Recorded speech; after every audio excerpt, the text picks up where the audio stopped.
Good evening. Good evening. Testing. We're going to call the meeting to order. We're going to start with a moment of silence, followed by the Pledge of Allegiance.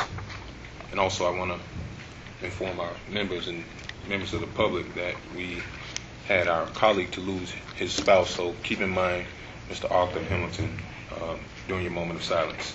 We'll have the pledge led by Ms. Jackson, following the moment of silence.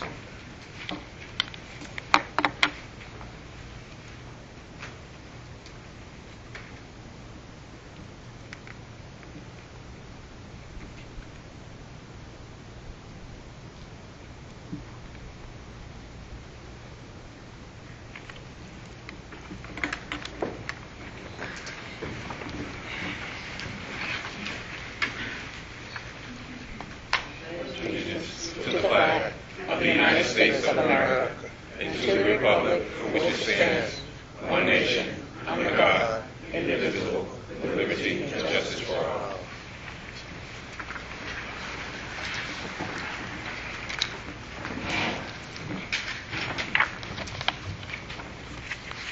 Staff, if you would, call the roll, please. Arthur Hamilton. Kimberly Jackson. Present. Brian Colton. Here. Julius Wigo. Here. Marie Davis. Present. Renee James.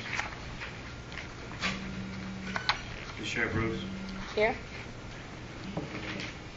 Edward Canuti. Here. Frederick McCoy. Here. Roman Preston. Thank you. Just as a general note, any individual wishing to speak on any item, please fill out a comment card prior to the item coming up if you're wishing to speak. Any additions or deletions? Good evening, Jeff Gagnon, Planning and Zoning Administrator. There are no additions or deletions to tonight's agenda. Any disclosure by members? Hearing none, is there a motion for adoption of the agenda? I'll make the motion to adopt the agenda as presented. Second. Properly moved in second. Seeing no opposition, show that adoption of the agenda adopted. Approval of the minutes. Is there a motion? Move to approve the minutes from the last meeting. Second. Moved by Mr. Canuti, second by Ms. Davis. Seeing no opposition, show the approval of the minutes. No presentations. Moving to unfinished business. Yes, good evening. Once again, Jeff Gagnon, Planning and Zoning Administrator. Tonight under unfinished business, we have site plan application 14-03, special exception application 14-01, an application from 7-Eleven Incorporated requesting site plan and special exception approval to develop and operate a 7-Eleven convenience store with 12 fuel pumping stations at 2600 Broadway within the downtown core zoning district on a 38,768 square foot parcel. Tonight, we will have a presentation by Mr. Tony Brown, the Executive Director of the CRA. Follow that presentation by myself, and then the applicant will also present. So at this time, I would like to have Mr. Brown come up and get his presentation ready.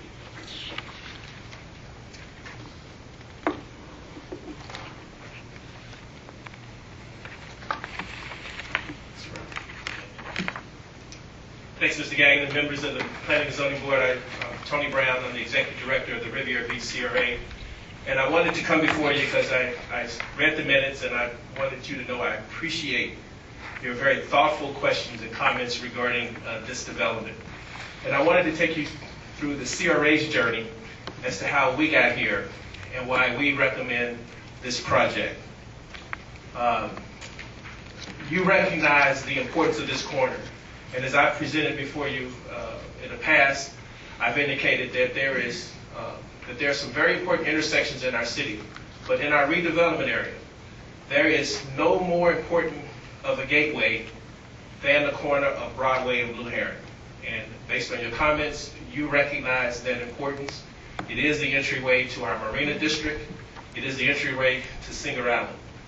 And it is also, as I'll share with you in a moment, it is where your redevelopment agency has, in the past year, assembled in excess of $1 million worth of property and one important acquisition just to create a green space at the northwest corner of Broadway and Blue Heron. We feel, as you've indicated, that the area in our central business district that is perhaps the most walkable for pedestrian traffic, for the access to retail, is at Broadway, frankly, north of Blue Heron. And I say north of Blue Heron because as you travel south of Blue Heron, it will largely be dominated by working waterfront. And you can see the impact of that with Rybovich, with Lockheed, as well as Viking, who will, because of security reasons, will have to create gated entrances into their communities. And so we feel very strongly that Broadway, north of Blue Heron, is where our big vision for a walkable pedestrian district is where we have the greatest opportunity. And as I indicated, not only did we acquire the the west block of 2600, that we have spent and are prepared to spend over $4 million in the Broadway corridor. We acquired 2601 Broadway. We own the real estate that is occupied by the pawn shop. We own the real estate that is occupied by Dairyville. Many of you know that our board has announced a $5 million small business loan fund, pledging $2.5 million for the next 5 years to be matched by a community development financial institution over in Tampa. And the first business that we're looking to assist, possibly relocate, or maybe even enhance that corner is the Dairyville. We are burying utility lines in this phase from the port all the way to the terminus of this block. And then beginning in 2015, we will extend a burial north of Blue Heron all the way to Silver Beach Road. We acquired a property just for the sake of creating that pocket park that you saw in the previous slide.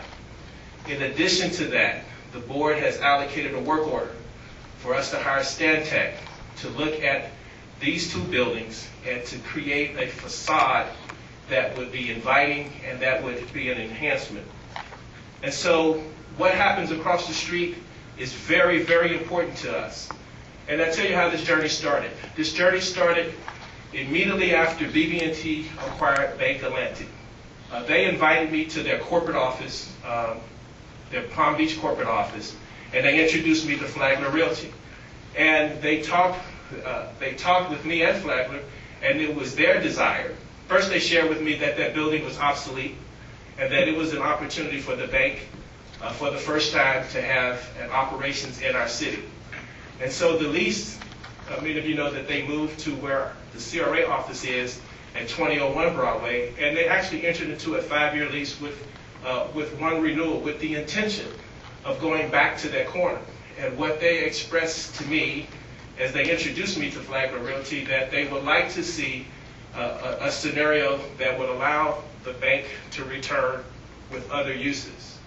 And so along the way, Flagler Realty collaborated with me, looked at scenarios where perhaps there was office above the bank location. Residential don't necessarily work above commercial.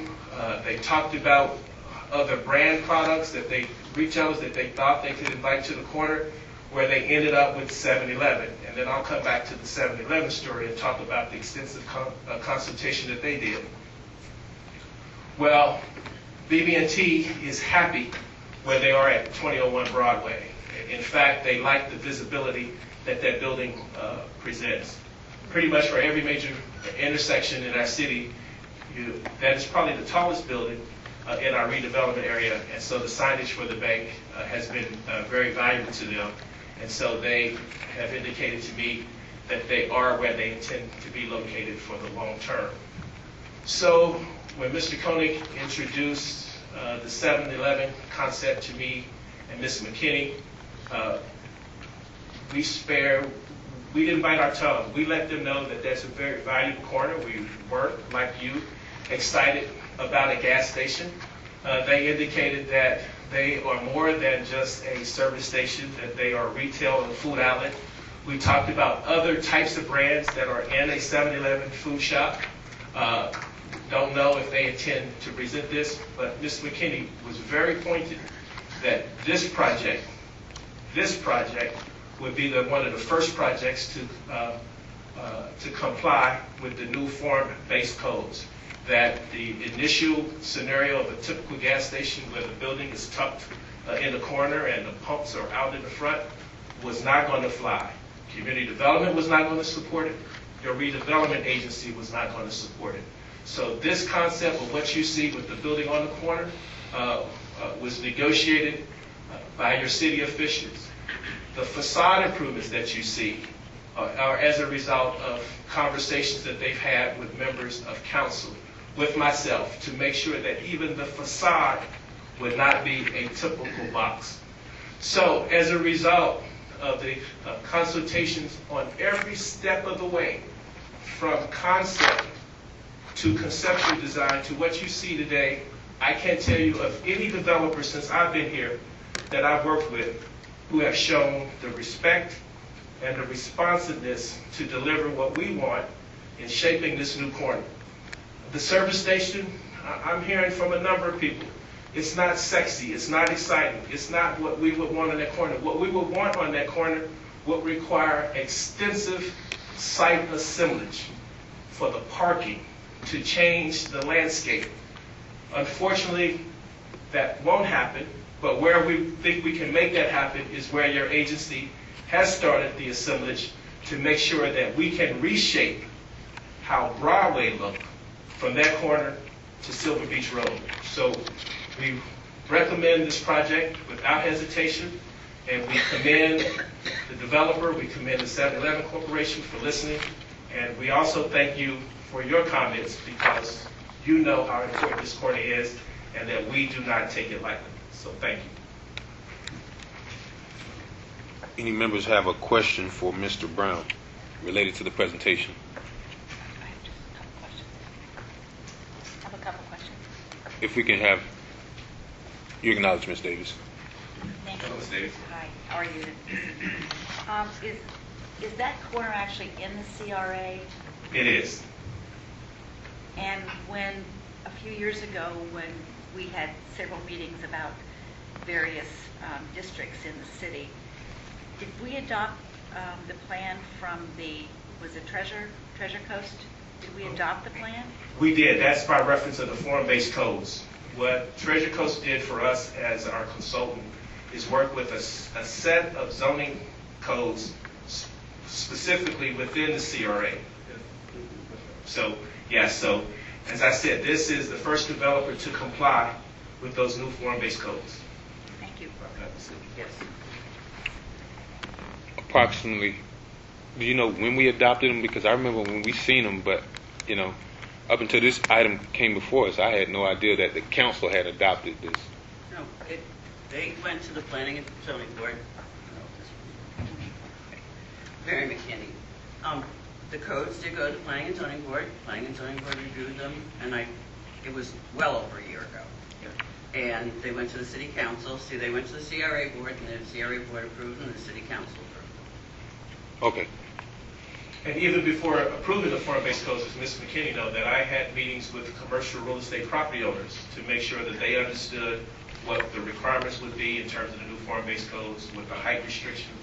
And I think the reason why the approval took an additional amount of time, because being the new kid on the block at that time, I wanted to make sure that the major property owners knew that we weren't developing these codes in the vacuum. And I do thank community development for that cooperation. Any other members? I have a question. Mr. Canuti. If I remember correctly, that building was vacated about 3 years ago. It was vacated, I don't know if it's been exactly 3, Patrick may know, but at least a year and a half. It was shortly vacated after BB&T acquired Bank Atlantic. Right? Since that time, how many inquiries from other businesses interested in that property have you or the bank had? I have had none. I can't answer the bank, but as I indicated in my intro, the bank in letting, the bank invited me to their corporate office to let me know what their intent was.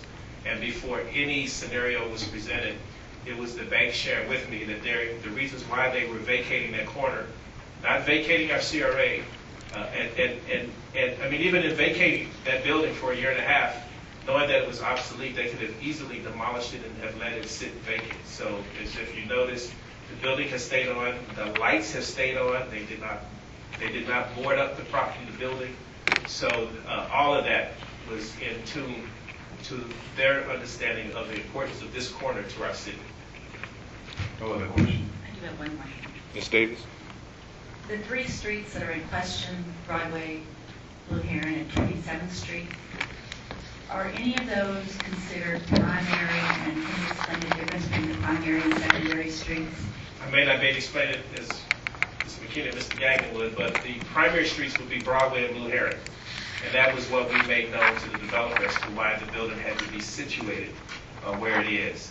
And I would think that 27th Street is a secondary street because of car traffic and it's not as a visible corridor, it's a residential street for the most part. He's correct. In looking at the plan, it indicates that a gas station isn't permitted at an intersection of two primary streets. I don't know what version of the plan you're looking at, but gas station convenience stores are allowed as a special exception in that district there. Mine was April 2013. I have to check the date, but Okay. Any other questions? No. Thank you, Mr. Brown.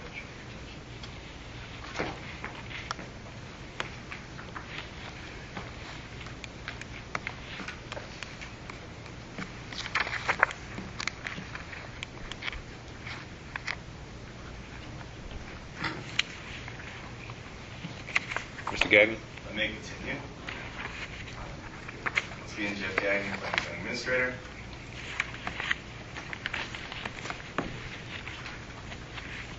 Before I get to the presentation, I just want to make a note that within your packet tonight, there's a 5-page document that provides both the questions asked at the previous Planning and Zoning Board meeting and also responses to each one of those questions. So I hope you had the opportunity to review that.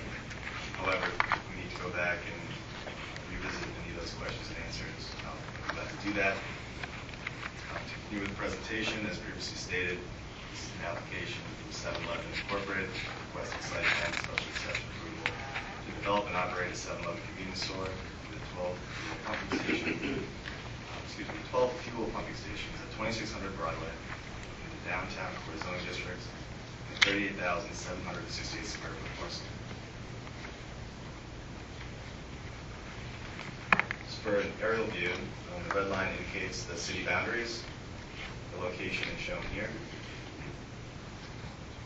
As you zoom closer, this is Blue Heron Boulevard, running east and west, Broadway or US 1, north and south. This is 2600 Broadway. Here's a current view of the building and intersection. Going to 2600 Broadway, there's both a commercial and residential component that currently exists. West of the site, there is retail and also the picture does not do justice, however, this is the Sierras and the Pocket Park. East of the development, there's a hedge on the property line, and it's difficult to tell from this photo, however, this is the retail strip that is located along East Blue Heron Boulevard. South, there's additional retail strip, and also across the street is the BP gas station. So here is a similar image that we viewed last meeting. This is the site plan rendering. It's difficult to really get much from the black and white version, so let's look at the color version for a moment. This has been unchanged since last meeting. You said unchanged? It's been unchanged since last meeting. Okay. It's the same exact slide. So again, there's been questions that were addressed. However, this color rendering was not updated whatsoever. Just so important. added the elevations as well. These elevations are probably more boring than the other rendering that's been shown. However, it does show the architectural detail is wrapping the building in its entirety because it is visible from the major intersection. So there was effort put in by both the developer and staff to make sure that it was architecturally pleasing.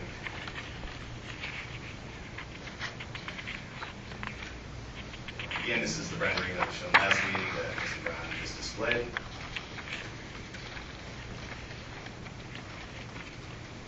So for the staff analysis, again, this is the same staff analysis that was presented last meeting. There's been no changes to it. However, for the record, we go through it. Proposed development use. The applicant's proposing to build a 2,940 square foot 700 convenience store, 12 fuel pumping stations at 2600 Broadway.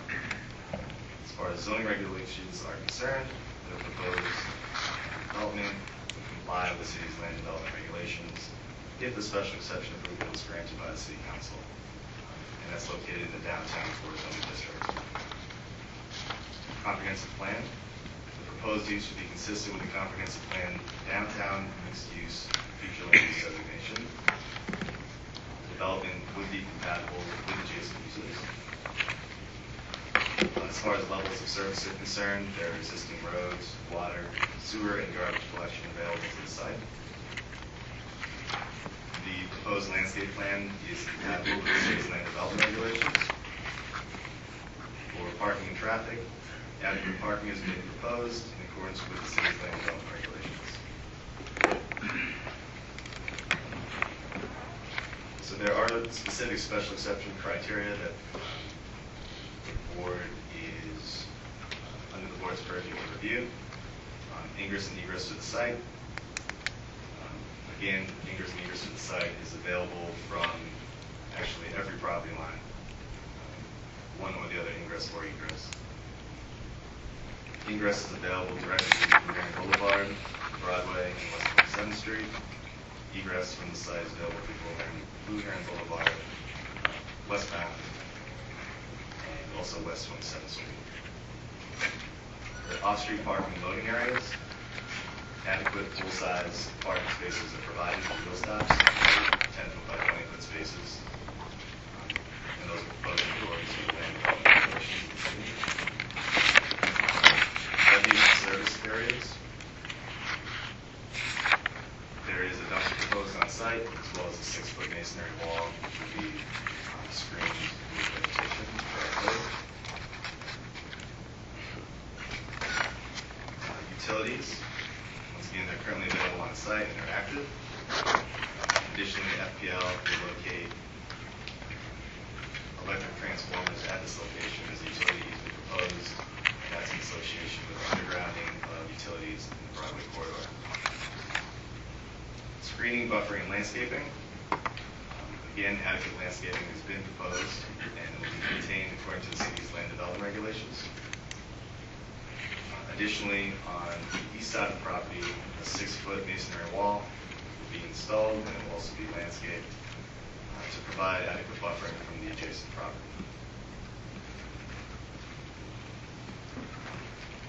For signage, the code allows for a monument sign up to 42 square feet.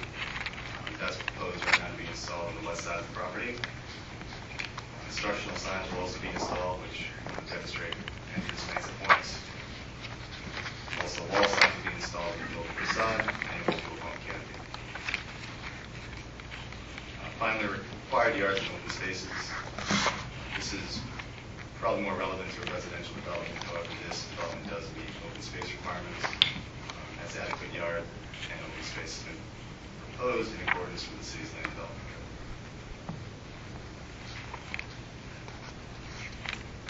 So once again, to reiterate the fact that analysis was unchanged, the recommendation has been unchanged since last meeting. The current recommendation from staff is that we recommend approval of the proposed site plan and special exception application for the construction of a 2,940 square foot 7-level convenience store with 12 fuel pumping stations with the following conditions.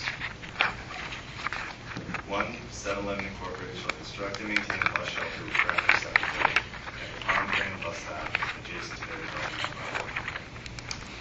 2, for our code, a 2-year landscaping performance bond for 110% of the value of landscaping and irrigation shall be required before the CO is issued. 3, construction must be initiated within 18 months of the effective date of this resolution in accordance with section 31-60B of the City Code. And 4, all future advertising must state that the development is located within the City of Riviera Beach. Fees and penalties in accordance with the City Code section 31-554 will be levied against the property owner and/or business for violation of this condition.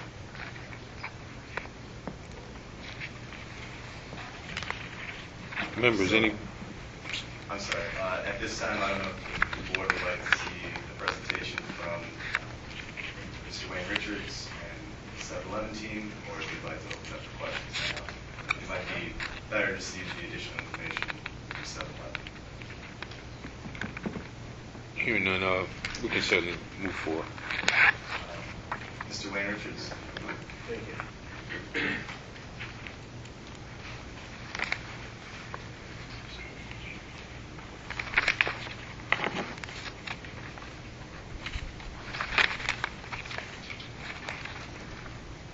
Thank you, Mr. Gagnon. Good evening, Mr. Chairman, Planning and Zoning Board members, city staff, and residents. My name is Wayne Richards, and I have the distinct pleasure of being on the 7-Eleven development team as their attorney. I'd like to thank each and every one of you for reconvening. You were here 2 weeks ago, and I'm sure dinner's getting cold, but you care a lot about the city, so thank you for taking the time, and thank you for your significant questions and considerations on this project and all projects within our city. Although we were here 2 weeks ago, this applicant has been meeting with the city for over 1 year.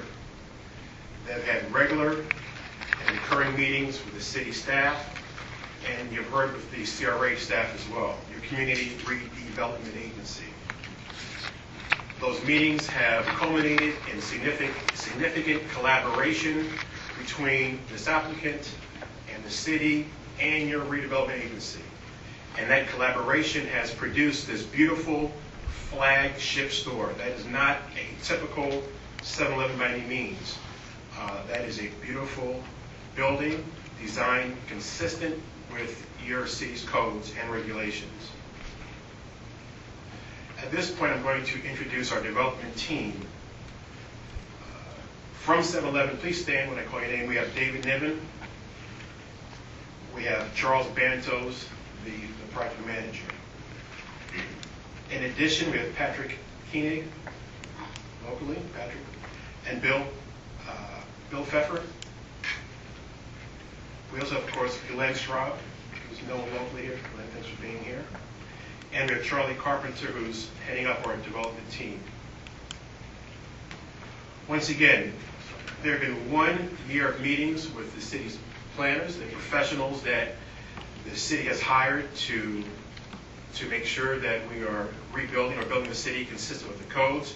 We've met with the redevelopment agency. Mr. Brown was very eloquent in his support and eloquent in stating why he supports this and why he's asking that you approve this.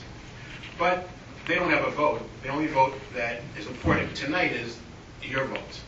So after you hear the presentation, we will remain for questions, and I'm asking for your vote of support. We're asking that you please vote to support this and have us go on to City Council with a vote of moving ahead. So that, to that end, I will now call Charlie Carpenter to please come forward. Thank you, Charlie Carpenter, Create Development Project Manager for the 7-Eleven team. We're back here tonight. We've hit the site plan and elevation, of course, over a few hours 2 weeks ago, and again today. So just want to make this brief and really answer pointed questions and sort of bigger picture concerns that were brought up at the last hearing. Just briefly on the site plan that Jeff had introduced earlier, it's important to note that this site plan hasn't changed. However, all staff comments have been addressed with this same layout, so there haven't been any major revisions or layouts to this plan. The same can be said about the building elevations, the dumpster enclosure, the fueling canopy, as well as the bus stop. Once again, the rendering. Just like to compare it to the current view every time I see it. So moving forward really in some of the bigger questions that were brought up by not only staff but the public, ownership is the first thing we want to clear up for everyone. In this case, there is sort of a chain of command, if you will, for this project. There's the current owner, which we all know is BB&T Bank, a contract purchaser who is under a real estate contract with BB&T Bank, which is, of course, Flagler Realty via Broadway and Blue Heron LLC. Now, 7-Eleven comes in here as a tenant. They have a signed lease with the contract purchaser. And when we think lease, I think sometimes we think too short a term here, but this is a 20-year lease. This is long-term for 7-Eleven. There are multiple options to extend the lease over the life of the project. So we want to make sure everyone understands this is not a short-term lease. This is long-term for 7-Eleven. And then lastly, just something we want to hit up on is 7-Eleven's goal. They build these stores as a corporation, but their ultimate goal is to franchise the store. Franchising is open to any business person, local, statewide. It's important to note that 7-Eleven ends up with a lot of local franchisees. They don't do what some of the other corporations do, where they turn it over to a franchisee corporation that owns 500 stores in America. Typically in Florida, your average franchisee owns 5 or less stores, so I think that's important to note. This is available to anyone locally to run the store. Another big point that was brought up at the last hearing, of course, is traffic and access. And this was a slide that was not included last time. I think it speaks for itself. These are the traffic movements from the public right-of-ways. Of course, we have 2 FDOT right-of-ways, being Blue Heron Boulevard and Broadway, and then we have the city right-of-way, which is, of course, 27th Street. We also have the cross-access with our neighbor there. The order of things with traffic in this project in the municipality and the county. The first thing that happens on a site like this is there are pre-application meetings with FDOT as well as Palm Beach County traffic. The traffic study that is done is completed completely to spec to Palm Beach County traffic. That's currently in review. There's been 1 round of comments with the county, and a second revision has been submitted for a final approval. Now, once that approval is handed off, a copy, of course, comes to the city. They've been in touch with Palm Beach County traffic, and then the entire package is submitted to FDOT for final approval of these driveways. It's also important to note that these driveways are preliminarily approved with FDOT. We've had formal pre-application and variance hearings with DOT in Fort Lauderdale at the district office. And these turning movements, represented by the red arrows, are the only allowable traffic movements that FDOT will permit at this site. So we've got right in, right out on our Blue Heron driveway. They do not want cross traffic and left turns here. And then they've taken the previous full access driveway off of Broadway and have restricted that to right turns only into the site.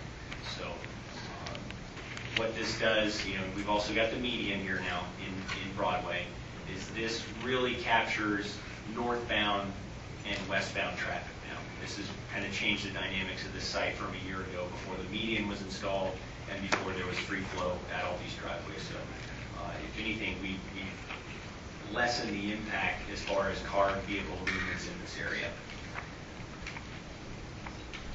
Now, this is another item of concern that's been brought up, and this was not available last time. This is really the worst case delivery vehicle, which of course is the fuel delivery. We met with the police department last week and enhanced this a little bit. The previous version didn't show the full movement, so now you'll see a northbound truck makes a right on 27th, lands on the tanks, and then makes another right out onto Blue Heron. That will be the typical delivery. It's very important to note, any business that comes to this corner, whether it's 7-Eleven, commercial, shopping, restaurants, they're going to have deliveries and they're going to have large vehicles coming in to deliver the goods that need to go to the site. They're probably going to handle it the same way. There's not really a way to avoid 27th Street due to FDOT's restrictions on turning movements in and out of this site. So just want to make sure that's clear. Any use is going to require large delivery trucks.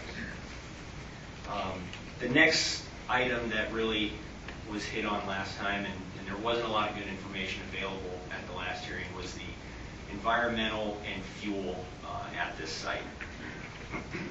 We've gone back to our in-house experts and discussed, the codes involved, the things we do to maintain safety in codes, and the big point here is FDEP Chapter 62, 761 of the Florida Administrative Code.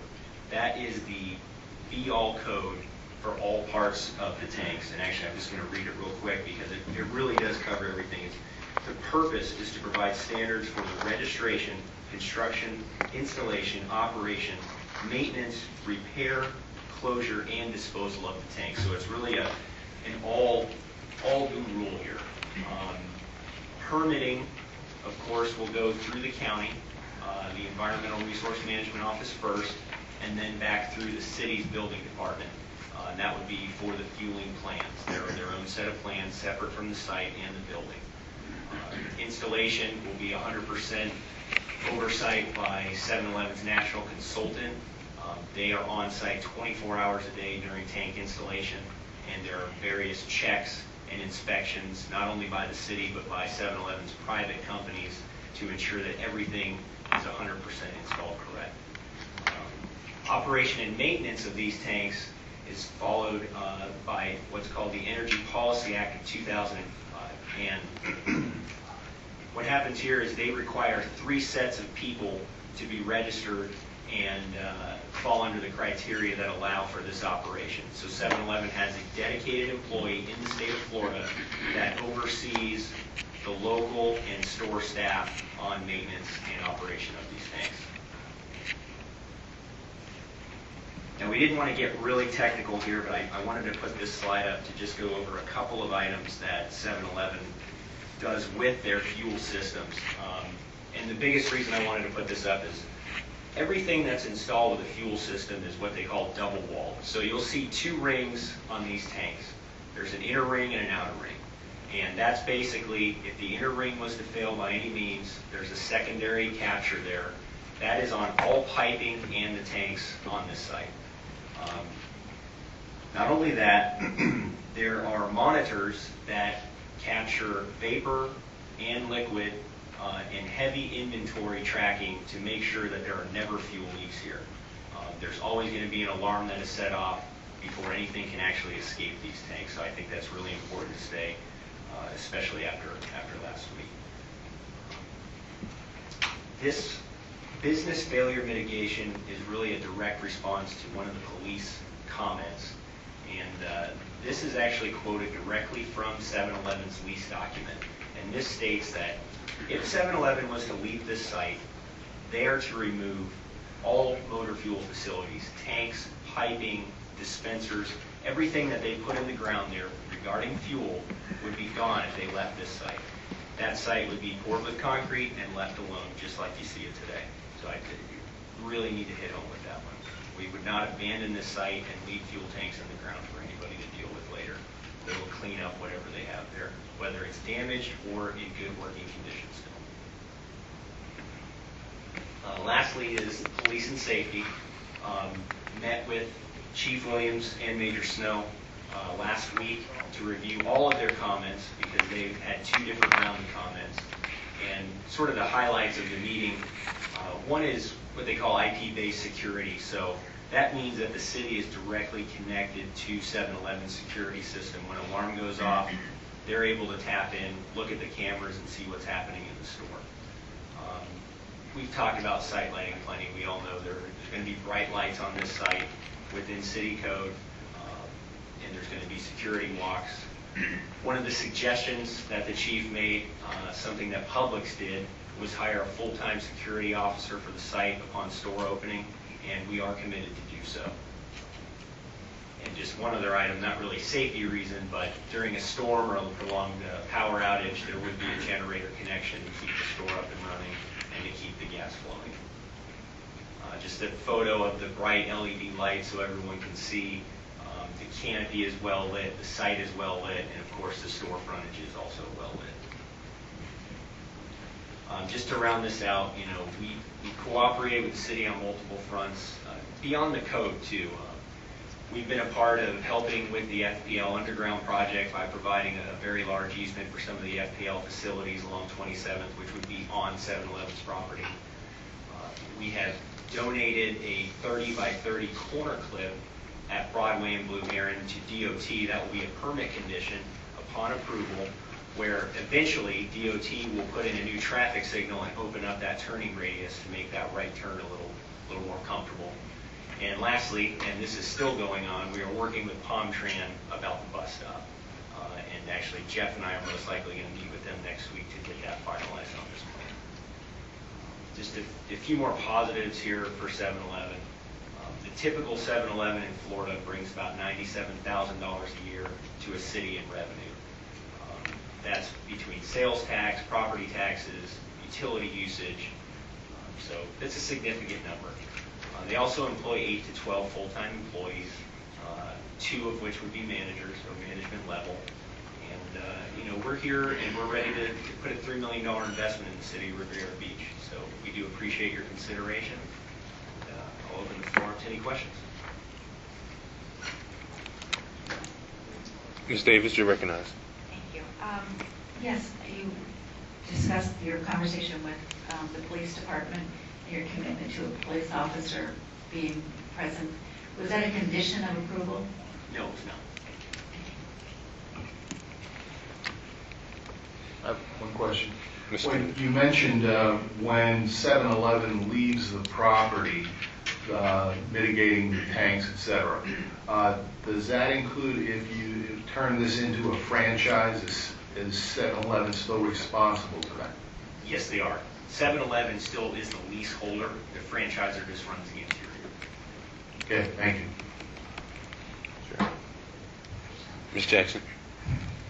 You mentioned also about hiring a security. Would this be a detailed police officer or a security company? We're assuming a private security company. Okay, thank you. Mr. Colton. Yes. I have about 3 questions on number 11 or number 12 of the questionnaire. It asked ownership contingent upon approval. I don't think you had touched base on that.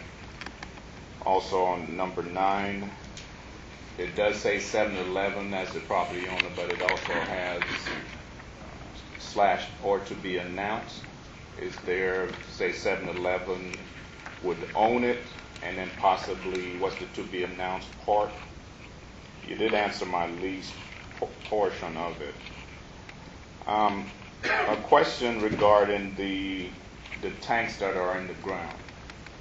We sat here when FBNL came in front of us. The tanks that are in the ground, will there be a containment wall under those tanks to prevent, just in case if those 2 walls of the tank spill, is there a containment wall so it doesn't go beyond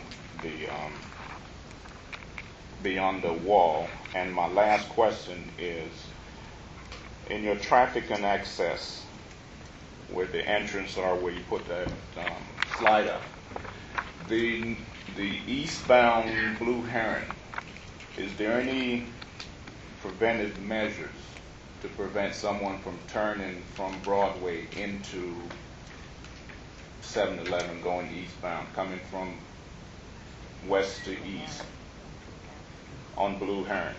Is there any contingencies that stop someone because it's so close to the intersection? Those are my questions. Okay. I'll go in order. Number 9, who is the future owner of the property? Do you know why it says TBD? I'm not sure. To respond to the first 2 questions, for the question and answers, that was staff's best effort to answer the questions as detailed as possible.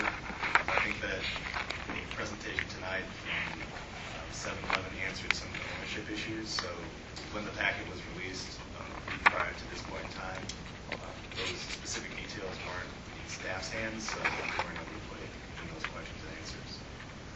Is ownership contingent upon approval? It's fair to say in any real estate deal that obviously the buyer is coming in looking for an approval to move the project forward. I can say in my experience in multiple real estate deals, it hasn't mattered. We're committed to coming to this site. We've had other sites in Florida where we've had issues with municipalities, move forward with the deal and continue to work to get the project approved. So I think that's going to be my answer to that question. How about the containment wall below the tank? Sure. Will there be? So this slide here, again, this is a cross-section of the tanks. This is actually just what they call a dead man, so that is just a concrete slab. It's very rare to have a double wall leak. That's why these alarm systems are in place, monitored again in the store, and I forgot to mention earlier, also in Dallas at a control center. So there's nothing beyond the tank walls and pipe walls secondary containment. No, there would not be. But we feel very strongly that that's a very, very low chance occurrence of anything happening outside of the two walls.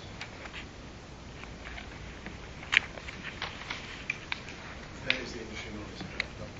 Yeah, again, this is all DEP regulated, so everything here is meeting DEP regulations.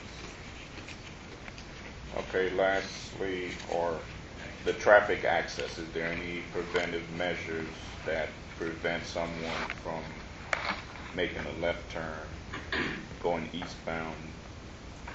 This was discussed with DOT. Originally, that driveway had a raised pork chop median to channel traffic right in and right out. However, DOT decided that they did not want that. So we're basically, I could say that a left turn is possible because you're breaking the law, you're crossing a double yellow, but also the amount of traffic heading westbound makes it a very difficult left turn. So I think that one's going to work itself out in the real world there. But yeah, I mean, the double yellow is the law, and if someone breaks the law, I mean, even here, if someone really wants to get in that driveway, which is a right channel driveway, you're going to see an illegal traffic movement. So we try our best working with DOT to control traffic, but of course, people do what they want.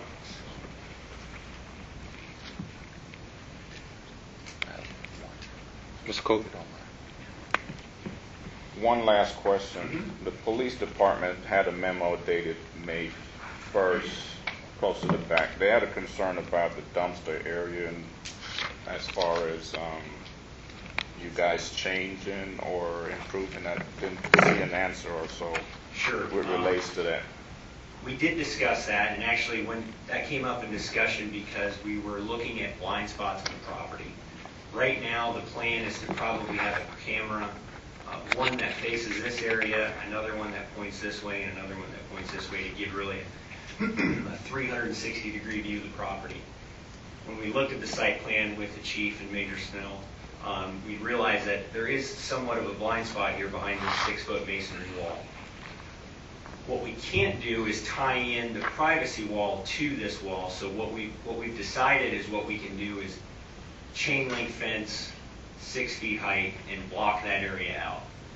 That's the best thing we can do because we can't tie to the neighbor's concrete wall, which he, of course, is right on the property line here. But we can chain off the area and try to secure it that way.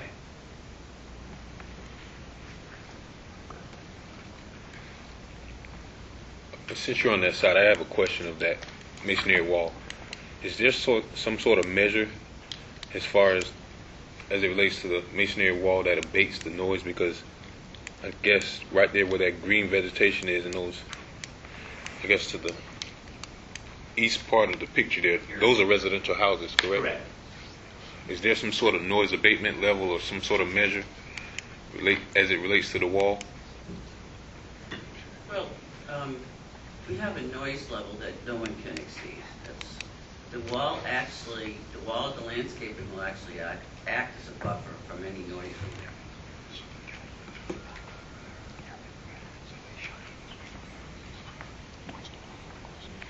Um,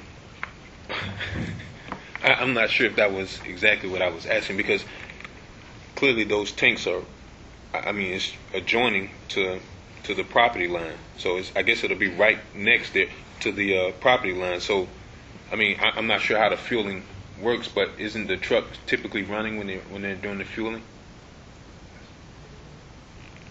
It is, but it's there for what? 15 minutes to 30 minutes? Yeah. But I mean, that has to be a matter of maybe 20 feet, if that much.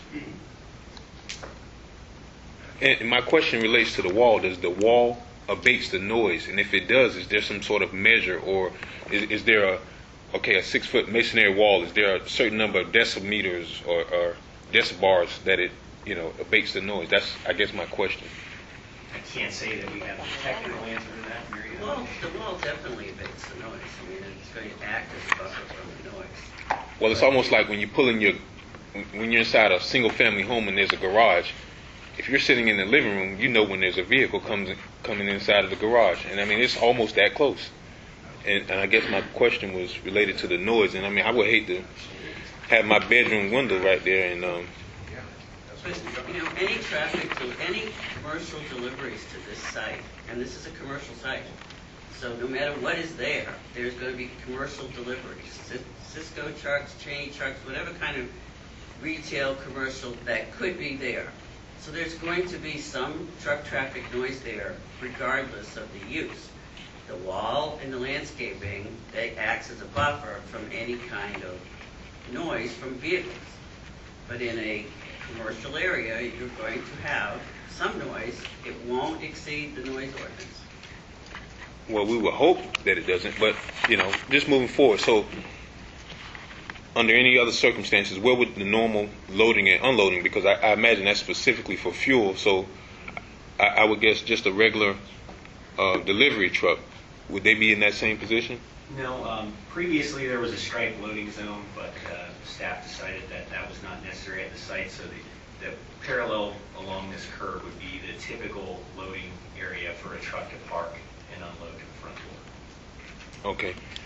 Now, the current code, and I'm not sure if it's going to be the new form-based codes that we have adopted, but it may be the regular city codes, but the square footage, well, let me start with this. The handicap space, and I only see one of them, is that based on the square footage of the actual building or the property itself? I believe it's the building, correct? The number of parking spaces, a total, is a part of the square footage of the building. The number of ADA spaces is a portion of those spaces. So there's one ADA space required for 25 regular spaces. Okay, and it's not. So I guess it's dependent upon the total number of spaces and not the square footage. That's correct. But the total number of spaces is based on the square footage. Okay, of the property or the actual building structure? Of the building, of the use of the building. Okay. Ms. Jane, I'm sorry, Ms. Brooks. A quick question. I'm back to the ownership. I think that was number 12. And I know we've been back and forth on that, but usually when you coming forth, you have some kind of site control or some kind of agreement so that the owner knows that there's some kind of site control, that they have some sort of control that they can move forward. Do we have anything to show that there's... Well, I believe that they have a contract to purchase. Okay. And typically for land development, contract to purchase is contingent upon approval. Okay. That's a typical scenario.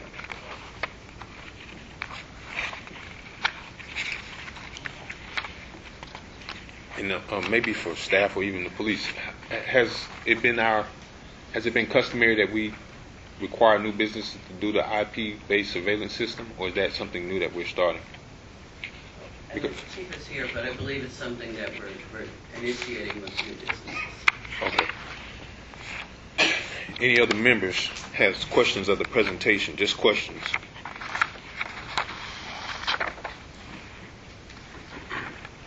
All right, we're going to go to board comments if there's not any other questions of the presentation. I'm sorry, public comments. excuse me if I mispronounce your name. You have something, By Jeff? nature, just as a point of order, with board member James currently absent, I just wanted to clarify the fact that our first alternative is Jackson would have voting rights tonight. Thank you. Richard Stike, and I apologize. Steele?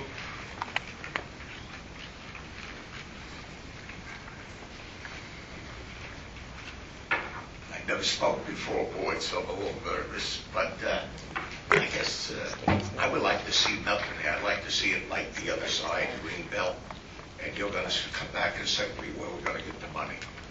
And what we did in Long Island to save all of our farms and Greenbelt and that, we did development rights. In other words, I'm going to use the name Viking now. Viking comes and buys that property. They take the development rights and puts that development rights to another thing and gives us the land for free. And we can have it looking like that other side with the palm trees and all. And I think really, if this goes by, you should really look into those development rights. Pretty soon we won't be able to breathe like Long Island. When we had all the beautiful farms, which will be there now because of development rights. I don't know if you know about development rights. You take the development, there's 50,000 square feet there, and Viking, you give it to Viking, they buy the development rights. Sometimes development rights are worth more than the land because you're taking it from a main street like that and putting it down on the water, and they're worth more. So we could probably wind up getting that property for nothing and developing it, making it green and making it nice. And I don't know, I don't know how to speak, but that's all I have to say. I'm sorry. Thank you very much. Just say your name for us. Your name? Richard Steck. Richard Steck. Okay, thank you. You're welcome. Terrence Davis.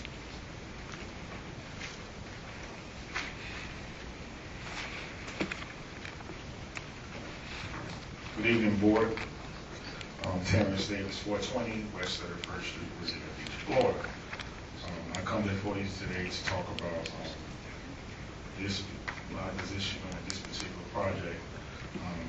This is a policy questions that need to be addressed and need some policy input. This has been going on in the city for now for almost a year. Found out tonight there has been no policy input from the board. I'm totally disappointed that some staff members, as far as I'm concerned, have overstepped those boundaries and put some people in the position without any board and policy input. I just want you all to just hear that from my position at this time. When you have a policy, some policy questions, you need policy input, and it's gotten this far without any whatsoever. Thank you. Thank you. Carl, Columbia.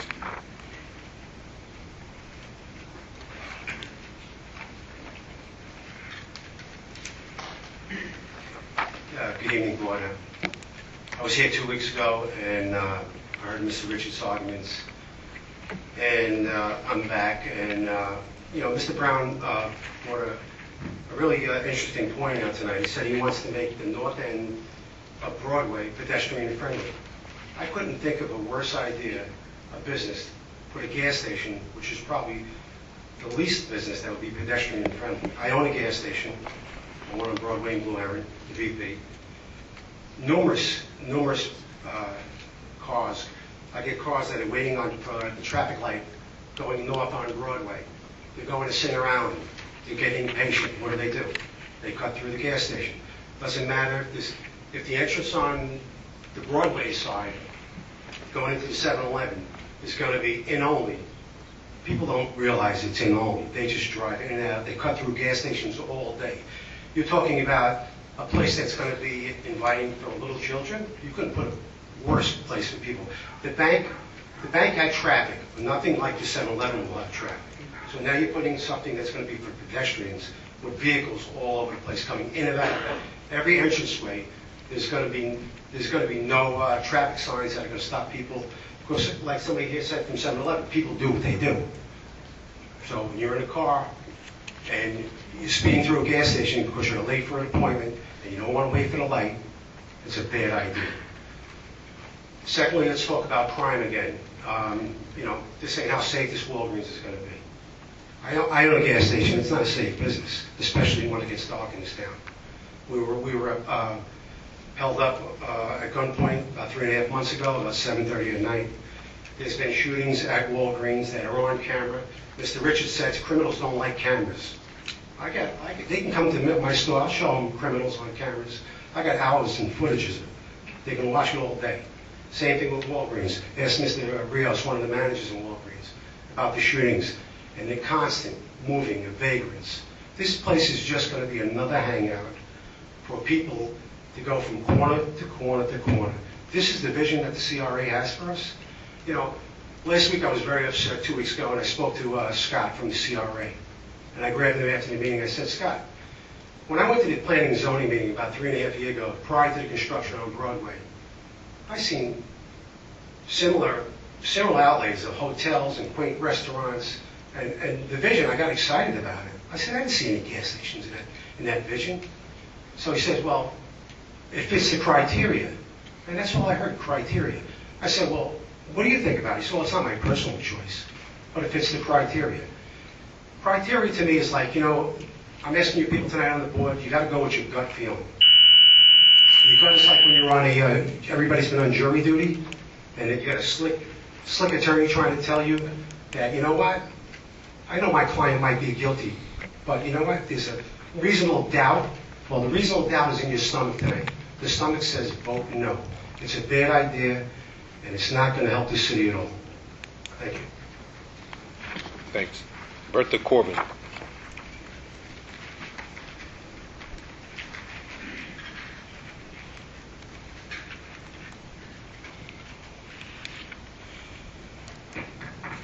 Good afternoon, Mr. Chair and board members.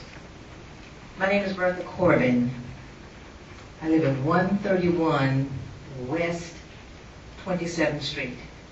And I'm very glad that I came to this meeting tonight, especially when I heard that these large fuel tanks are going to be, if I'm not mistaken, they're going to take a right turn off of Broadway onto a basically residential street where there are children.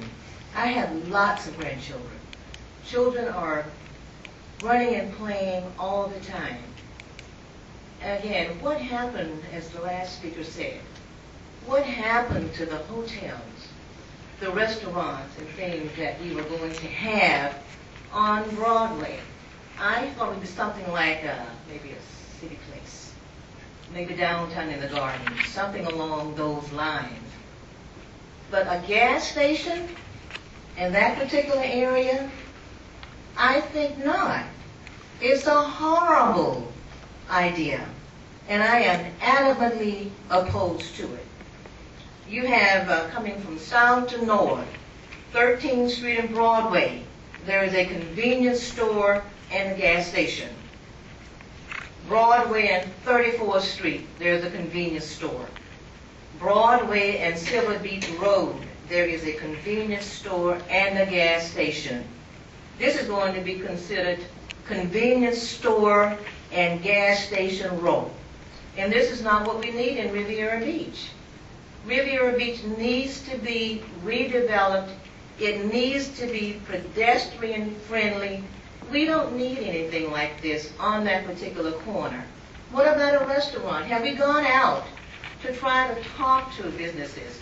Come on to Riviera Beach. Build a restaurant. Build something where the residents can go there, have fun, and be safe. This is going to further crime in our city, and we just don't need it. Please, please do not do this. It's a terrible idea. And I'll be very upset to have these fuel tanks coming down my street. I own my home. I'm a property owner. And I've been on 27th Street between Avenue E and F since 1986. And I have 23 grandchildren, not to mention nephews and nieces and this kind of thing. Please don't do it. It's a very bad idea. Thank you very much. Have a good evening. Thank you. Michael Brown.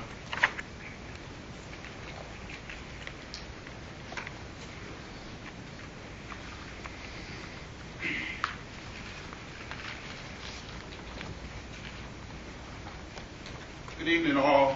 Michael Brown, 2620 Lakeshore Drive. I am also here to speak in opposition to this request for a special exception. The question was posed as to whether or not this is something that is permitted. The answer is no, because it needs a special exception. It needs special permission in order to go forward. One of the things that when the gentleman put the information up regarding parking and traffic that was reviewed by the police, if you notice, if he puts it back up again, it said that the parking was acceptable, but it didn't mention anything about the traffic. And if you think about it, when you look at the layout of it, the traffic will be an absolute nightmare. Cars will come through the intersection heading east, and if they want to go to that 7-Eleven, they're going to turn left across those double yellow lines there. There's no median or barricade there. They're going to turn there, and they're going to go into that entryway that's off of Blue Heron Boulevard. It's a disaster from a traffic standpoint. It's a disaster from an access egress standpoint. I wasn't going to address development because Mr. Brown, Tony Brown, who's of no relation to me, but he addressed it saying he's the CRA director, which we know he is. And he said something very interesting. He said, this is the most important intersection in the city. I agree with that. And he said, it's very important because when you come from the north and the south, it's very important. It's very, very important, and therefore, I believe you should put the 7-Eleven there. Now, I don't have anything against 7-Eleven. I am so glad that they stayed over at the Ocean Mall. When I was here doing my other life, I would have fought tooth and nail to keep them at that Ocean Mall. I am very, very happy that they're there. I know Mr. Koenig. I've known him for 25 years. Unlike Tony Brown, who said he just met him, I've known him. And Flagler Development is the real deal. I would tell Mr. Brown he needs to incentivize, like Ms. Corbin said, Flagler Development to come in and do some real deal projects in Riviera Beach. I know Mr. Straub over there. We once were young men going out at the fitness club. He stayed more fit than I, but we would go to the fit for 25 years. His family played a big, big role in developing and building Wellington and the whole polo club out there. So he's the real deal. I would tell Tony Brown, Mr. Brown, what you need to do is get with these people who are very significant and come up with some incentives to get them to come in and develop this property in a way that will benefit us from a tax-based standpoint and from a job standpoint, more than 8 jobs. And finally, what I'd like to point out is that the reality is that this 7-Eleven store will create just a magnet for crime. It will create a magnet for people coming in at night, hanging out at the store. Now, don't get me wrong. I have a fondness in my heart for some of those people because a lot of them don't want to be there. And the way you try to help them is to create some development that helps them. Finally, and this is not it. Finally, there's a 7-Eleven in Orlando, Florida, off of I-4, right downtown near the courthouse. It's right next to a Marriott Courtyard Inn. Across the interstate from the Amway Center where the Magic plays. I remember about 7 years ago, I had a trial in Orlando, and that 7-Eleven was brand new. And I remember going there. Well, I went there about 2 months ago at about 11 o'clock at night. It is a zoo.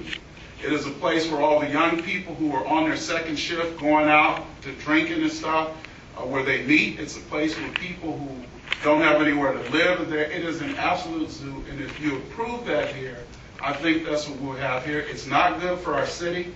It's not good for redevelopment. It's not good for our tax base. It's not good for what's over on Singer Island. It's not good for what's coming off of Singer Island. And I would ask for you all to please recognize that because it needs a special exception, that means it needs your special permission. That means it's not supposed to go there. Consider what has been done here, and I would urge you to please vote no. Thank you. Thanks. Tom Fink.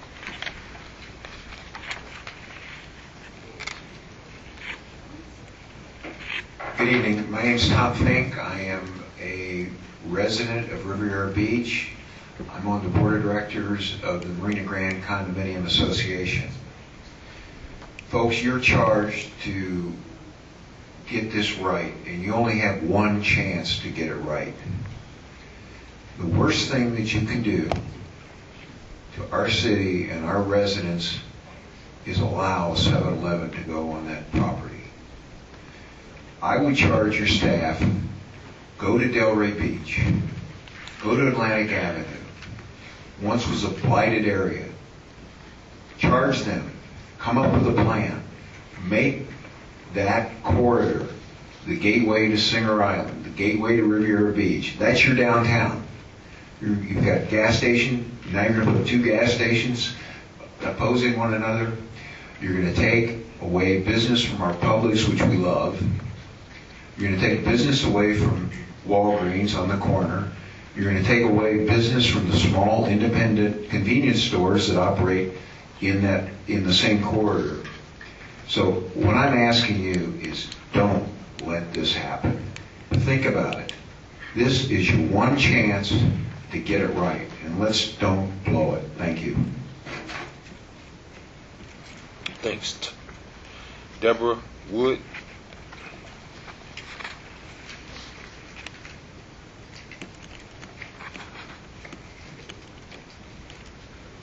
Board members, my name is Deborah Woods. I do live here in the Riviera Beach area. I came before you 2 weeks ago. I am back. I shared with you that I had grown up in this area. So I do have a passion for this area. I left this area and I was out of this area for most of my career. I've returned to this area, to Riviera Beach, where my mother had her home. I had moved into her home. When I came back to Riviera Beach, my heart was broken because of what I saw. So much blight throughout my community.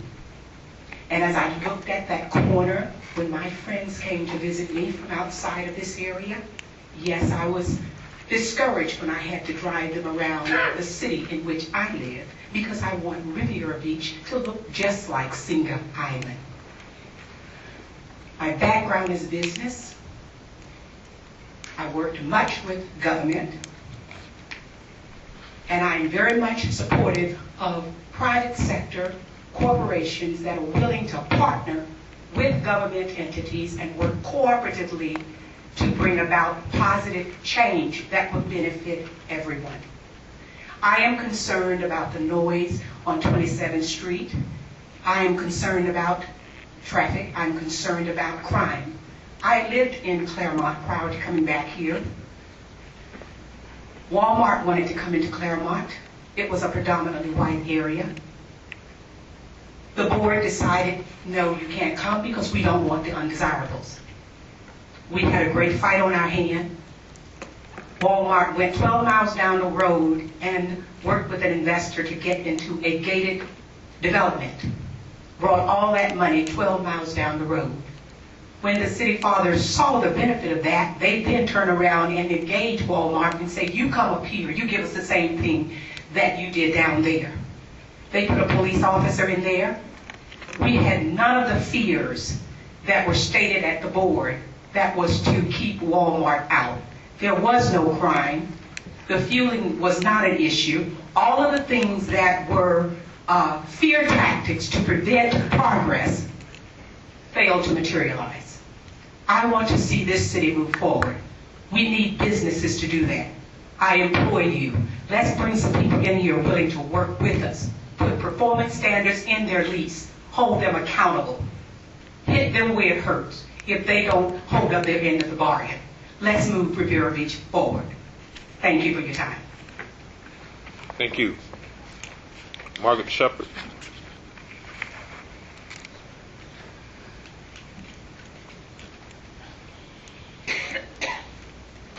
Margaret Shepard, Riviera Beach. They said the car wash would not work because of the traffic, because of the undesirable, but as I look, it's working. When I look to my right and I see that BP station, it's not the cleanest I've seen in a long time. When I go down to Blue Heron and Silver Beach Road, look to my left, There's a filling station there. And I wonder, how do those trucks get in there and put the gas in there? I kind of wonder, how do the vending machines, the potato chips, how do those trucks get in there? It's a tight area. There's a lot of questions to be asked here. The car wash, I was a little apprehensive, but it's a pretty steady business. Do we turn everybody away? Do we have this dark cloud hanging over us forever? It was over 500 people at the marina. People are excited. I don't know, I think we live on fear. The very same thing that happened in Detroit, Michigan, on the river, they said it would never materialize. To this day, the gambling ships are there. The hotels are there. I guess the vagrants are there. But I want to say to you, it's a beautiful city. I don't know, I think we're going to have to start trusting one another. We're going to have to start believing in one another. Someone say put a restaurant there. You're still going to have traffic coming in and out. You still have Publix there. Explain to me, how do public trucks get in and out? Some explaining has to be done. They still barrel down those streets now. Same streets we're talking about. Boom, those trucks are there. The kids are still there, I know. So says the resident. I don't know if we're going to continue with this fear. But I hope the one thing that whatever happened, or whatever go on that corner, that it would benefit the city and the residents of Riviera Beach. And we have to understand one more time, we're going over the beach, people are coming from Fort Lauderdale, Miami. It's going to be very, very busy after a while. This is absolutely nothing. So we're going to continue to be fearful. And when the money comes and we start blocking it, it's money for everybody. I think everybody will make money. But for people to come in our chamber and tell us how to live, how to do, I think it's up to you to really think about it before it goes to council. But I think that we have something really to think about with 7-Eleven. I just happen to like 7-Eleven. And people I talk to, they like 7-Eleven. Thank you. Thank you. Bunny Larson, is this on the 7-Eleven item or is this general comment? Okay, you're recognized.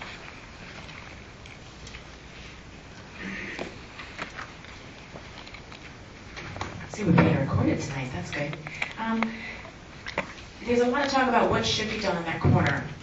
It's not up to us to decide what that property owner should do. That's his property. He needs to do it. If he needs a special exception, he needs to come here. If it were any other type of business that didn't need a special exception, go ahead and put it in. But it's something that is questionable. It's a 7-Eleven. It's a gasoline station, 12-car gasoline station plus a convenience store with all the other convenience stores we have in the area. And everybody's talking about that corner. I have personal experience. We've owned that property for 70 years. That's before my time, I might remind you. But anyway, one of the things that was asked for was a cross-access with the neighbor, that little strip shopping center down there. I didn't see a copy of that. They just said, oh yeah, we can do it. No, not necessarily, because if someone was going to plan on using that owner's driveway, that might be okay for a while if the owner says it, but what happens when that owner sells that property? There you go. Access from Riviera is going to be absolutely horrendous. You asked for, there's a traffic study in review right now. We need to wait till that traffic study comes in. You can't say yes or no because you don't know about the traffic study yet. Less than car impact? No, absolutely no. Truck coming in and out onto Blue Heron. Huge problem. Imagine an 18-wheeler coming from that property onto Blue Heron. Imagine that. They're going to take up the 2 lanes there of the westbound traffic. It's not going to work. I think you have to just forget about the Blue Heron access because it's just not going to work. Double wall tanks, they say that like they're giving us something. No, that's a requirement. Any new gas station has to be double wall tanks. The IP security system, I think there's a misconception of that. From what I've understood from looking into it, is that the police can see in there if they're driving by And if they happen to notice something, they can't tell it from the police station, from what I know, because we're right next to a commercial place, which the siren goes off all the time, the burglar alarm goes off all the time, and nobody comes unless someone calls them. Tired of doing that. So it's not exactly something's going to happen there and the police are going to know about it like that. That's not the way it works, at least not on my block. The DOT talked about a corner clip. A requirement for a corner clip of 30 feet is required. Bowman, in their response, said, due to the corner clip, it is not possible to maintain the 12 to 15-foot setback distances along both Blue Heron and Broadway. That's a fact. You have to look at the facts, not your feelings here. There were several other things that weren't provided in here. They want wheel stops. They want to hold Riviera Beach harmless for doing that. No, we don't want responsibility for that. Loading bay design. Okay, waste management. When they come in, I know at the car wash wanted to put the dumpster here. Okay, waste management couldn't do it. Waste management has to come in, go right up to it, and be able to forklift that up. So I'd like to see where that is on the map and how that's going to work, because that's not, I didn't see it on the map, and they can't just put it anywhere. Utility easement, they're going to do away with that. It's going to be abandoned. I talked about that last time. We have an issue with a utility easement that someone took, part of ours. Constricts with the proposed drive aisle. Okay. A bus stop. Yeah, I don't think you can do that. I don't think you can have them build a bus stop. That would put us in liability. So, also, they moved the bus stop. For some reason, they moved it much closer to Blue Heron now, I noticed the other day. It used to be on the corner of 27th and Broadway. Now it's much closer to Blue Heron than it was before. Oh, the police department provided something regarding security, but I didn't see anything in there about customer protection. It was talking about how the employees there should have a safe, bolted to the floor, et cetera, but I didn't see anything about safety for the customers going there. Talking about the wall and lighting and all that stuff, so I was just way too much stuff. But if you put up a 6-foot wall, you're only putting it along a portion of that property. You're not going to put it along that strip shopping center, because you don't want to do that, because they need that access to get in there. That's why they don't want to do it. I think it's not necessary. They don't want to do it for that point. I can tell you that a 6-foot wall does nothing to abate the lighting, the noise, etc. Experience talking.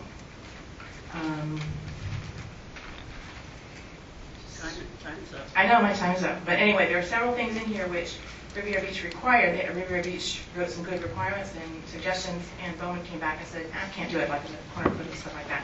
The lady talked about 27th, real narrow street, 27th on the east. She talked about the kids that they already have trucks going to Publix. Now you're going to add trucks coming from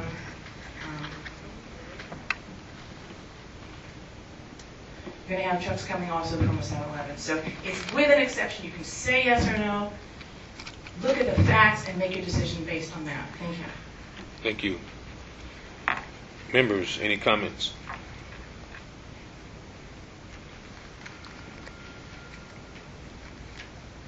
There are no comments?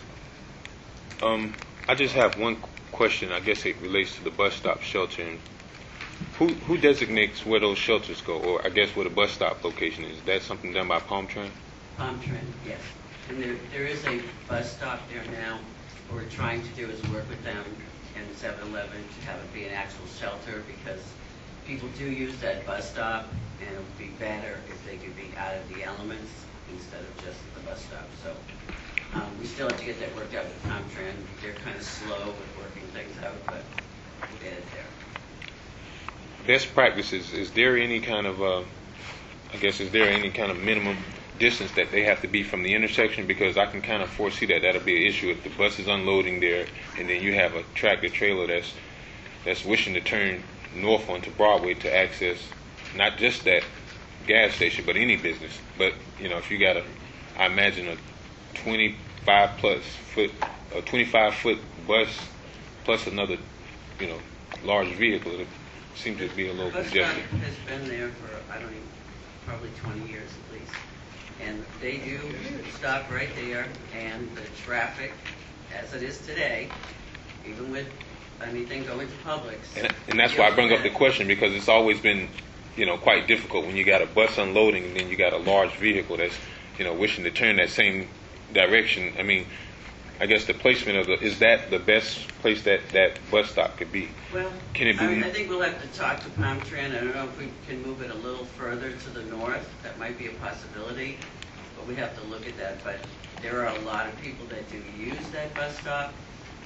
So, and as in with any busy city, I mean, all up and down US 1, the bus stops right in the travel lane. I mean, it happens to me when I'm pulling into City Hall parking lot. The bus stops right in front of City Hall. So it's an inconvenience of an urban area, but we don't want to not have a bus stop where people do use it quite a bit. Understand. Great. Hearing no other comments, is there a motion on this? I do have another comment and just want to hear from staff.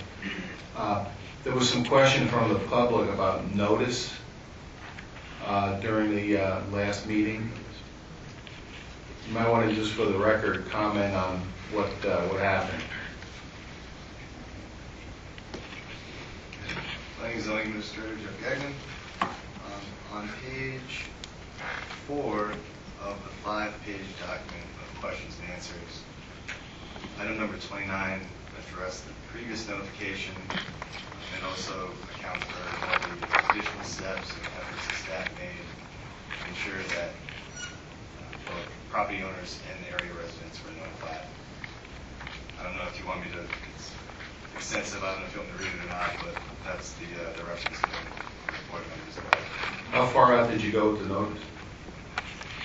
Well, the mailing notice was sent 1,000-foot radius to property owners.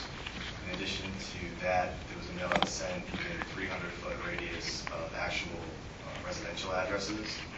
So that way, in case there was a renter or other resident within the area that wasn't necessarily a property owner, they would also receive a notification of the meeting. The size of that property is under an acre, about 3/4 of an acre. Based on our zoning requirements, what other businesses could go on that property? What other types of business? Obviously, we know a bank can go on there, but banks no longer want to build brick and mortar. They want you to do it online. So, right. I think there are potentially uses on the site. It could be retail, commercial. However, the size of the lot itself constrains what actual use would be able to function. In comparison to the 7-Eleven that exists, I believe in Lake Park currently is just further north up US 1. That site's actually larger than this site. And they make everything work. This site's slightly smaller. But as far as other uses, I know a restaurant was mentioned, or other than a drive-through restaurant, I don't see another sit-down type of restaurant being able to fit on this parcel because parking would have to be pretty high due to wait staff, employees, clientele. So the size of the parcel actually does constrain potential uses. thank you. Ms. Davis? I have a couple things. At our last meeting, I expressed some concerns about the project and its location. But I would like to say I think that 7-Eleven did a fabulous job. It looks beautiful. I just don't think it's proper for this particular location. I think I indicated a couple of weeks ago when we were here that I had my own experience at this corner having had a shop for 5 years, and dealt with the panhandlers and the drug dealers and the prostitutes and the vagrants. And that was confirmed by other business owners who currently have business like the BP station. Well, since that time, I did a little more digging, and obviously, 7-Eleven has all the greatest intentions, but I do think that this type of business is going to perpetuate more of this crime in the community. I reviewed 2 years of police reports, and in a radius of 1/2 mile, there were 408 calls made to the police, with 142 of those from Walgreens. And of the 142 from Walgreens, 84 of those calls were for disturbances, trespassing, and unwanted guests. 194 of 408 calls were at the intersection just east of Blue Heron. And at Phil Foster Park, there are more than 1,000 visits by the police to Phil Foster Park. 19 of those were disturbances, 13 misdemeanors, 43 were strong-arm robberies, and 89 were suspicious people in the area. And I think those are and I walk my dog at Phil Foster Park, and some of those people I see at Phil Foster Park are the same people I used to see in front of my shop. And I still think that this, as everyone understands, is the most important in our lives. It's our little world, and the most important four corners coming and going between Singer Island and Riviera Beach. It's still called the Downtown Core District. The core is supposed to be a hub. And right now, as I said last week, right now our hub is the gas station, the printer, and the Walgreens, and a few other little stores. And those places we can walk to. I don't think that this business adds to the sense of community. It's not a business that attracts business, particularly pedestrian business. There are 10 gas stations with food marts in a 2-mile radius already. I think that we need to look more to the future. I know this fits into the comprehensive plan. I believe in private property rights. I also believe that there has to be a balance between the property rights / developer and the residents. And I think that this adversely impacts and affects the public interest and the residents. Any other comments? If there's no other comments, is there a motion? Is there a motion to accept this special exception application? I'd like to make a comment also, and I think it relates to something that someone said about the car wash. At the time, people were pretty negative about that. And, at the time the board approved it, everybody felt that there was somebody willing to spend a couple of $1 million on Blue Heron. And was it the highest and best use of the property? Probably not, but it certainly was a much higher and better use for what was there. And my feeling is the same for this project. Is it the highest and best use? Probably not, but the property has some real limitations. There's no ability to assemble any property around it in order to do a restaurant. You're not going to do an office building. We have 2 vacant office buildings within 1,000 yards of it. So there is limitations to it. And again, my feeling is that is this the highest and best use? And I would say it's probably not, but it certainly is a higher and better use than a vacant building there that really does attract vagrants. So, and as far as the traffic is concerned, people were saying the trucks exiting onto Blue Heron. Well, every truck that goes into Publix, large truck, exits onto Blue Heron Boulevard, and a lot of them. So that's my feeling on it. Mr. Colton, you had a comment? I have a comment, and this is a decision that I'm not taking lightly, and part of what I'm looking at is, and I keep pondering over number 3 of the questionnaire. As my colleague has mentioned, is this the best possible use? Probably not. Is this the only proposal on the table? Yes. There's no one else that has stepped up to the table and said that they're willing to develop this particular site. It does have limitations, and with any business at that particular corner, there will be significant, some type of traffic or egress and exiting from that particular spot. I commend the business owner for probably looking into the future and saying that they're willing to put some money up. So with that said, unless there's more comments, I'll just move forward and see where we go from there. Any other comments? Is there a motion? I'll make the motion that we approve the site plan for the 7-Eleven. So I'll moved. second it. Moved by Mr. Canuti, second by Mr. Colton. I should add to that with the conditions that were set by staff. You want to renew your second? I'll renew my second. Properly moved in second. Kimberly Jackson. No. Brian Colton. Yes. Julius Wiggum. Yes. Marie Davies. No. Lucia Bruce. No. Edward Canuti. Yes. Frederick McCoy. No.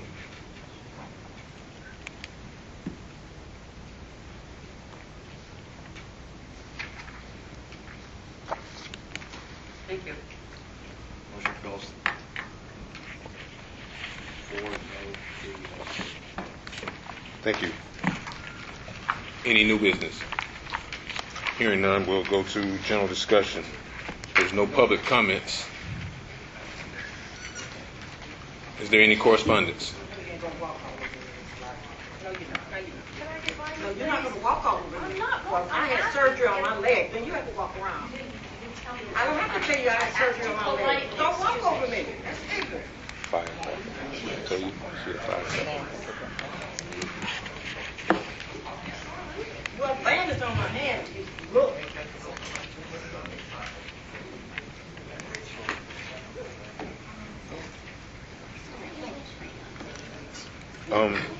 I'm sorry. We were at correspondence. I don't think we have any, but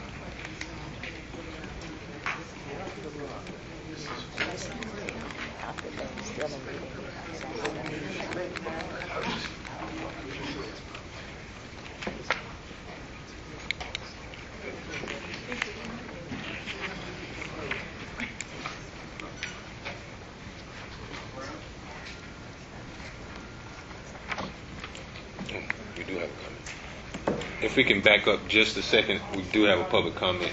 Bunny Larson on public comment.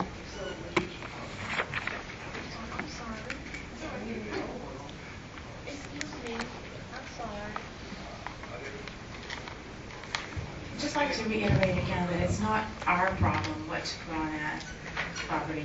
The building has not had a for sale sign. If you're trying to sell your property, you put a big for sale sign and you list with realtors and you do everything you possibly can to attract all the possible buyers to that property. I'm a little discouraged that BB&T, who has all of Riviera Beach accounts, they did not. Once they got all our accounts, they moved into Riviera Beach. Now they're renting a facility, and they would rather rent than open in a property that they already own. The building that's there right now, I keep saying it's outdated. Actually, it's a very nice building. It has that overhead slab there, so you can go into the building with not getting wet when it rains, things like that. I'm a little disappointed with BB&T that they don't want to own something in Riviera Beach.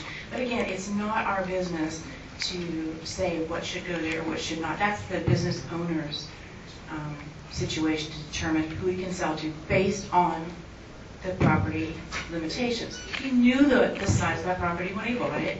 He knew it was located on two big intersections. So, it's not our problem to bail him out.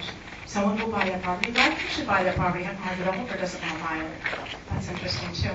But anyway, about the bus thing, I've heard that from community development that the Palm Tran does not want to put new shelters in Riviera Beach. I noticed they've been taking them away. In fact, there's very few even benches for people who use the bus. But again, if that ever goes through on any property, we don't want the liability of having built a bus shelter. Because if there's an accident or incident there, they're going to go for deep pockets, and the deep pockets is Riviera Beach. They have moved the bus location, as I said, it was on 27th Street, and they moved it now closer to Blue Heron. So there again, that bus is going to have to like stop right there when it gets to the intersection. So that is a traffic concern. The lady was talking about big trucks going down to Publix on 27th Street. Well, if you put something like this, there would be even more big trucks going down that. It's a very, very narrow street on the east side. So, yeah, I'm glad that you can't say no because it is an allowable thing, but it does need that special exception. But if you look at all the things that are required, such as the FDOT corner foot with 30 feet, they say they can't do that. They can't do the setbacks then. So you have reasons why this is not the proper fit for that location. But if the business owner were advertising it and whatever, we would have other takers. Mr. Brown said, well, no one's asked me about it. But you wouldn't go up to a CRA director and say, what about that property? No, that's not the way it goes. You go through a realtor yourself and find out what property is available. No for sale sign on that. So this is just the quickest, easiest way, I suppose, for this owner to do something. But you do need special exceptions. And FDOT is working on Blue Heron and Broadway. So I really don't think you could have approved it tonight anyway. Because you don't want to approve something and then FDOT comes back and says, no, can't do it. So I think you did the right thing. Thank you. Thank you. Members, any comments? Just a question for staff.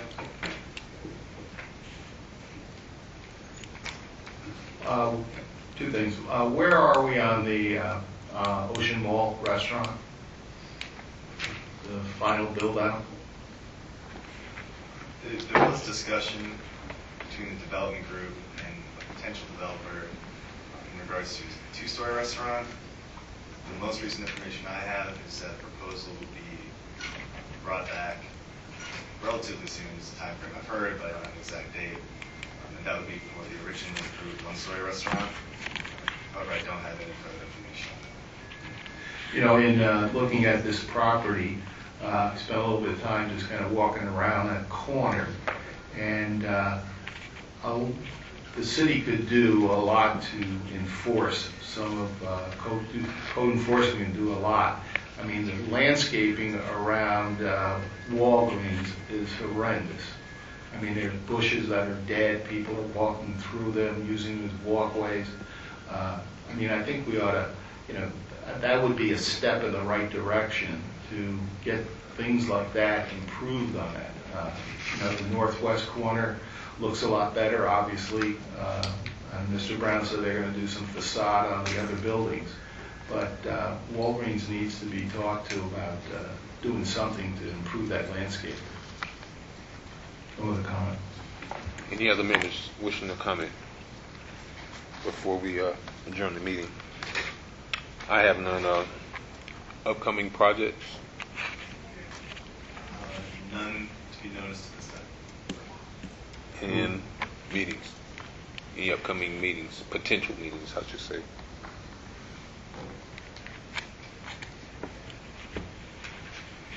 There is a possibility of meeting on May 22nd. However, it's 50-50 at this point. Other than that, the likelihood of meeting on June 12th would be pretty strong. Move to adjourn. Second.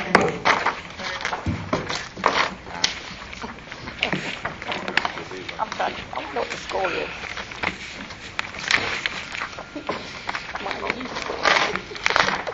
I'm worse. I'm worse than me in this sport. Good night. Good night. Good night. Good job, Nice everybody. having you here.